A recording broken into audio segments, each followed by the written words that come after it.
Man is nothing else but what he makes of himself, once said Jean-Paul Sartre, a man of immense wisdom and insight. This profound statement sets the stage for an exploration into the depths of what it truly means to be a man, through the lens of philosophy. Sartre, a French existentialist philosopher, believed that existence precedes essence. In simpler terms, this implies that a man is not born with a predetermined nature, but rather he shapes his own destiny through his actions and choices. Masculinity, therefore, is not a fixed identity, but a construct that one defines through his own lived experiences. In Sartre's eyes, a man is not simply a man because of his physical attributes, but because of the choices he makes, the values he upholds, and the responsibilities he takes on. Moving from France to ancient Greece, we encounter Aristotle, a philosopher who viewed masculinity through a different lens. Aristotle believed that the essence of a man lies in his capacity to reason and his pursuit of virtue.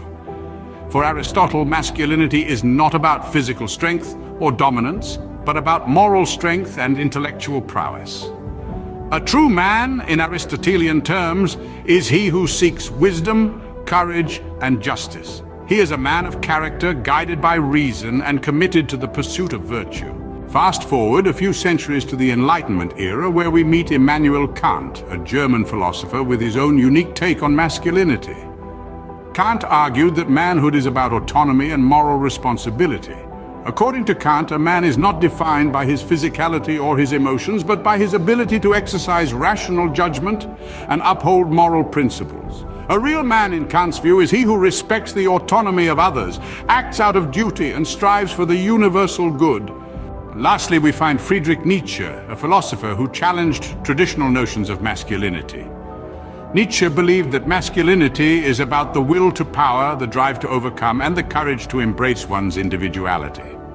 For Nietzsche, a man is not a conformist who follows societal norms, but a free spirit who dares to create his own values and live life on his own terms. Each philosopher offers a unique perspective on masculinity, but they all share a common thread: the idea that masculinity is not about conforming to societal norms or physical attributes, but about the choices one makes, the values one upholds, and the actions one takes. In Sartre's existentialism, masculinity is about self-definition and responsibility. In Aristotle's virtue ethics, it's about intellectual prowess and moral strength. In Kant's moral philosophy, it's about autonomy and moral responsibility.